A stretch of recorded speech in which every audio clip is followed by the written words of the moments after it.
नमस्कार दोस्तों। अहमदाबाद में जिस आयशा नाम की लड़की ने नदी में कूदकर अपनी जान दी, जिसका वीडियो पूरी दुनिया में, पूरे देश में वायरल है, जिसके वीडियो को पता नहीं कितने लोगों ने कितनी बार देखा और उस पर चर्चा की, उस वीडियो को एक बार फिर मैं आपके सामने रखना चाहता हूँ, उसके टुकड़ों को। और आयशा जो कुछ भी कह रही है, मरने से ठीक पहले एक आदमी ने अगर मौत को चुन लिया है, उससे ठीक पहले जिस तरह की मानसिकता है और जो कुछ भी जैसे वो कह रही है, उसको समझने के बाद हम कुछ ऐसे लोगों की पहचान कर सकते हैं या कुछ ऐसे लोगों के बारे में अंदाज़ा लगा सकते हैं जो ज़िंदगी से बहुत नाराज़ या परेशान हो चुके हैं और वो कहीं ना कहीं से भागने का रास्ता ढूंढ रहे होते हैं। आयशा अपने पति से बेइंतहा प्यार करती है, क्योंकि वह जब अपने आप को रखती है तो वह कहती है कि मैं आयशा आरिफ खान, आरिफ उनके पति का नाम। और वो अपना इस तरीके से परिचय देने के बाद अपनी ज़िंदगी के बारे में कहती हैं कि मेरी ज़िंदगी शायद इतनी ही है, सबके हाथ में लंबी ज़िंदगी नहीं होती है, लेकिन वो ये कहती हैं कि मुझे जिससे जो कहना था मैंने उससे कहा, अब उसको परेशान मत करना। यानी कि आरिफ को एक बीवी अपने पति से इतना प्यार करती है कि उसके ज़रिए ठुकराए जाने के बावजूद, उसके ज़रिए तमाम तरह की लानतें देने के बावजूद, उसके ज़रिए पूरी ज़िंदगी तबाह कर दिए जाने के बावजूद वो उसको माफ़ करना चाहती है। और वो कहती है कि प्यार एक तरफा नहीं होता, आरिफ को माफ़ कर देना। और मेरे पीठ पीछे जो भी हो, प्लीज ज्यादा बखेड़ा मत करना। मैं हवाओं की तरह हूँ, बस बहना चाहती हूँ और बहते रहना चाहती हूँ। एक चीज जरूर सीख रही हूँ, मोहब्बत करनी है तो दो तरफा करो, एक तरफा में कुछ हासिल नहीं। चलो, कुछ मोहब्बत तो निकाह के बाद भी अधूरी रहती है। एक आदमी सारे गुनाहों की माफ़ी देने को तैयार है, वो भी तब जब वो अपनी ज़िंदगी को अलविदा कहने की तैयारी में है। आयशा अपने पति से बेइंतहा प्यार करती थी, इस बात का सबूत उसका ये बयान है। लेकिन वो माँ बाप की ज़िंदगी से भी बहुत आजी जा चुकी थी। अपने पिता, अपनी माता, अपने भाइयों की ज़िंदगी उसकी खातिर लगातार तनी पड़ी रही। वो लोग दिन रात एक करके अपनी बेटी के परिवार, अपनी बेटी के ज़िंदगी को बेहतर करने और उसके लिए दिन ठीक आ जाएं, इस उम्मीद में लगातार अपना जोड़ा गांठा उसके घर देने की कोशिश करते रहे। यह बात शायद उसको नागवार गुजरती रही, कहीं न कहीं तकलीफ़ देती रही। ये समझ लीजिए खुदा की जिंदगी इतनी ही होती है और मुझे इतनी ही जिंदगी बहुत सुकून वाली मिली। और डियर डैड, यार कब तक लड़ेंगे अपनों से? गैस विड्रॉल कर दो। नहीं करना। ये आयशा लड़ाई के लिए नहीं बनी। प्यार करते हैं आरिफ से, उसे परेशान थोड़ी ना करेंगे। अगर उसे आज़ादी चाहिए ठीक है, वो आज़ाद रहे। चलो, अपनी जिंदगी तो यहीं तक है। मैं खुश हूँ कि मैं वल्लाह से मिलूंगी, उन्हें कहूंगी कि मेरे से गलती कहाँ रह गई। माँ बाप बहुत अच्छे मिले, दोस्त भी बहुत अच्छे मिले, बस शायद कहीं कमी रह गई। आशा के पूरे बॉडी लैंग्वेज को अगर आप देखेंगे तो उसके चेहरे पर डर बिल्कुल नहीं है। आदमी चाहे जैसा भी हो, जितना भी परेशान हो, मौत का डर सबके भीतर होता है, सबके चेहरे पर नज़र आता है। लेकिन जब किसी की ज़िंदगी ऐसी हो जाए कि उसको मौत से किसी भी तरह का कभी भी दूर दूर तक डर ना लगे, ये शायद उस हालत में होता है जब इंसान मानसिक तौर पर विक्षिप्त हो चुका होता है। वो अपने सामान्य हालत में नहीं होता है और ये सामान्य हालत में ना होने की स्थितियां असामान्य करती हैं इंसान को। इसलिए उसके हंसने से, उसके बोलने से, उसके सब कुछ कहने से कहीं भी इस बात का अंदाज़ा नहीं हो सकता है कि यह लड़की जो 23 साल की है, ज़िंदगी को ठुकरा करके मौत को चुन रही है। मौत जिसके बाद कहीं ज़िंदगी शुरू नहीं होती है, वो आखिरी पड़ाव है ज़िंदगी का। उसके बाद सारी उम्मीदें, सारे सपने, हर तरह की संभावना ख़त्म हो जाती। इसलिए कभी भी मौत, खुदकुशी, ज़िंदगी के आगे चुनना न सिर्फ पाप है, ना सिर्फ नासमझी है, ना सिर्फ पागलपन है, बल्कि ज़िंदगी का सबसे बड़ा अपमान है। कुछ लोग ऐसे हैं, मैं आज इसलिए आया हूँ कि आयशा एक मामला नहीं है, बल्कि आयशा की तरह के बहुत सारे मामले हमारे आसपास रोज़ाना होते रहते हैं। हम उन लोगों के साथ वो रिश्ता या उस तरह का ताल्लुक़ नहीं रखते हैं जिस ज़रिए से उनको हम जान सकें। जब किसी से आप बहुत नज़दीक होते हैं, कोई आदमी आपसे बहुत कुछ कहता है, तो फिर आप उसके मन की बात समझते हैं और फिर यह अंदाज़ा लगाना आसान हो जाता है कि इसकी मानसिक हालत कैसी है, यह क्या कर सकता है।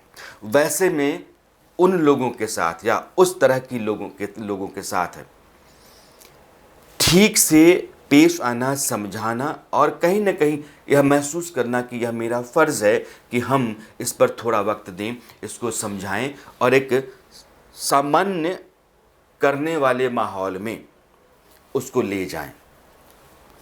अगर कभी भी आपको लगता है कि आप परेशान हैं, आप मानसिक तौर पे इस तरीके से हो गए हैं कि आपको अपनी ज़िंदगी से मोह नहीं है, आप कुछ करना नहीं चाहते हैं, सब कुछ टूटा हुआ सा लगता है, अंधेरा दिखता है, तो सरकार का एक नंबर है 1800233330। ये एक ऐसा नंबर है जिस पर आप फ़ोन करके बता सकते हैं कि मेरी मानसिक हालत ऐसी है और शायद मैं विक्षिप्त हो चुका हूँ या हो चुकी हूँ, मुझे मौत से भी डर नहीं लगता है।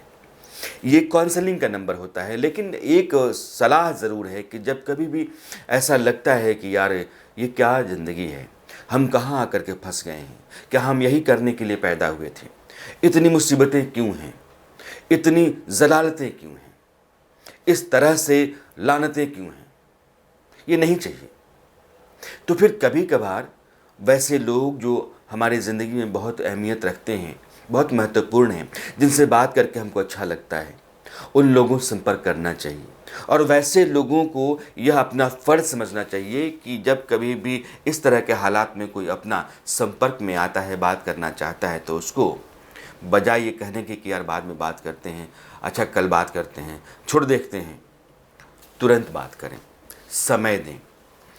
एक कहानी है, चूँकि इन महिला को हम जानते हैं, इंडिया न्यूज़ का एक शो हमारा जाता था, उस शो में महिलाओं को हम लाया करते थे, वो महिलाएं जो संघर्ष से शिखर तक पहुंची हैं सफलता के।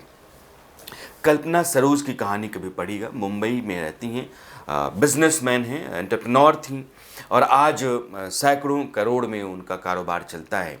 लेकिन एक लड़की जो पिता पुलिस में हैं, ठीक ठाक तरीके से पिता ने पाला पोसा है, 12-13 साल की उम्र में मुंबई में शादी कर दी जाती है। मुंबई पहुंचने के बाद एक झोपड़ी में पूरा परिवार रहता है, उसी में जेठ जेठानी, पति पत्नी, और उन हालात में उस बच्ची के ऊपर यानी 12 साल की उम्र में सारा घर का बोझ, गालियाँ, भूखे रखना, मारना पीटना, ये सब चलने लगता है। 6 महीने बाद पिता आता है, बेटी को देखते हैं, परेशान हो जाते हैं, बेटी को झगड़ा करके और ससुराल वालों की मर्ज़ी के ख़िलाफ़ ले करके जाते हैं।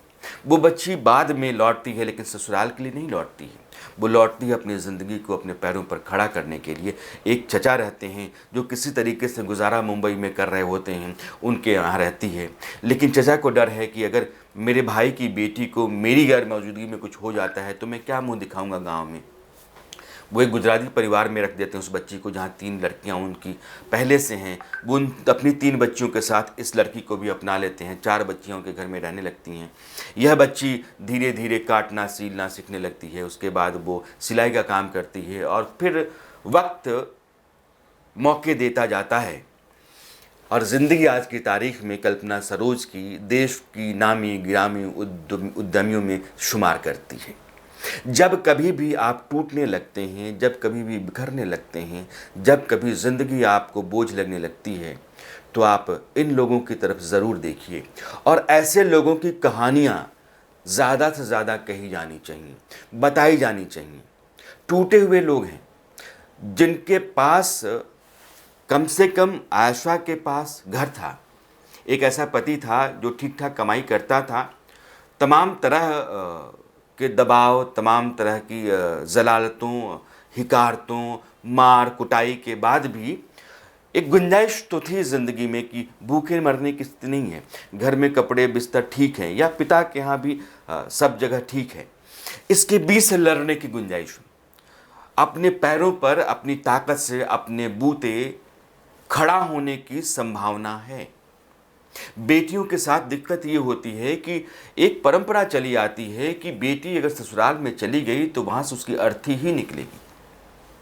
कोई शादीशुदा बेटी अगर मायके लौट आती थी तो उसको 10 तरह के ताने दिए जाते थे। आज भी गांव कस्बों में यही स्थिति है। लेकिन बदलते हुए वक्त के साथ यह जो आधी आबादी है उसके लिए समाज का रवैया, उसकी अपनी सोच भी बदलनी चाहिए। बेटी अपने पैरों पर खड़ा हो सकते, उस ससुराल में एक आदमी के साथ उसकी नहीं पटी, हालात बिगड़ने लगे, तो बिगड़ते हुए हालात से ज़िंदगी को ख़त्म करने के बजाय बेहतर ये है कि वो अपने लिए मौके निकालें। और ऐसी बच्चियों, ऐसी लड़कियों के लिए घर के लोग खड़ा होते हैं, समाज के लोग भी खड़ा हो जाते हैं, मौके मिलते हैं। और मौके मिलने के लिए ही कल्पना सरोज जैसे लोगों की कहानियाँ जहन में रखनी चाहिए। दुनिया में कुछ भी ऐसा नहीं है जो नामुमकिन है। ये बातें बहुत फ़लसफ़ाना लगती हैं, लेकिन मुझे लगता है कि जो लोग बहुत कामयाब हैं, उन लोगों की कामयाबी के पीछे जाकर के कभी आप देखेंगे तो लगे कि नहीं, यह जहाँ से चले हैं वहाँ कभी भी कुछ भी हो सकता था। वंदना लूथरा बहुत बड़ी आज की तारीख में एंटरप्रेन्योर हैं, उद्यमी हैं, और जो ब्यूटी का एक वर्ल्ड, उसकी एक दुनिया है, उस स्पेस में उन्होंने अपनी जगह बनाई। लेकिन एक हाउसवाइफ थी, 2 बच्चों की माँ थी, वहाँ से धीरे धीरे करके उन्होंने जगह बनाई। शहनाज हैं, ठीक ठाक परिवार, लेकिन महिलाओं को इस तरह का धंधा करते समय हिकारत की नज़रों से देखा जाता था। उस वक्त में समाज की इस नज़र से अपने आप को बेपरवाह करके अपनी ज़िंदगी को आगे बढ़ाना, अपने कारोबार को आगे बढ़ाना और ख़ुद को अपने पैरों पर खड़ा करके एक एम्पायर खड़ा कर लेना, ये इन 2 महिलाओं से आप सीखें, वंदना लूथरा और शहनाज हुसैन। ऐसी हज़ारों हज़ार महिलाएं हैं, लाखों महिलाएं हैं जैसा कल्पना सरोज हैं। इसलिए बार बार ज़िंदगी जब कभी भी परेशान हो तो उसको मौका देना चाहिए। उसके लिए वो कैसे बेहतर हो सकती है। ज़िंदगी आगे बढ़नी है, मौत कभी नहीं चुनना है। तो ज़िंदगी को आगे बढ़ाने के लिए कितने मौके हो सकते हैं, क्या किया जा सकता है। बहुत कुछ सहने के बाद भी, बहुत कुछ बर्दाश्त करने के बाद क्या कुछ हासिल हो सकता है। कुछ लोगों के ऊपर, वो पति हो सकता है, भाई हो सकता है, बाप हो सकता है, कुछ लोगों के ऊपर लगातार देखने, उनका मुंह ताकने के बजाय क्या हम अपने पैरों पर खड़ा हो सकते हैं। क्या हम अपना खर्च, अपने बच्चों का खर्च खुद के ज़रिए चला सकते हैं। यह ना सोच पाने की मानसिकता भी बदलनी चाहिए। लड़कियों को अब इधर भी आना चाहिए। जैसे ही अपनी सोच बदलते हैं आप, ज़िंदगी को लेकर के आपका नज़रिया बदलता है। फिर कभी मौत को नहीं चुनेंगे आप, खुदकुशी आपको ज़िंदगी का अपमान लगेगी।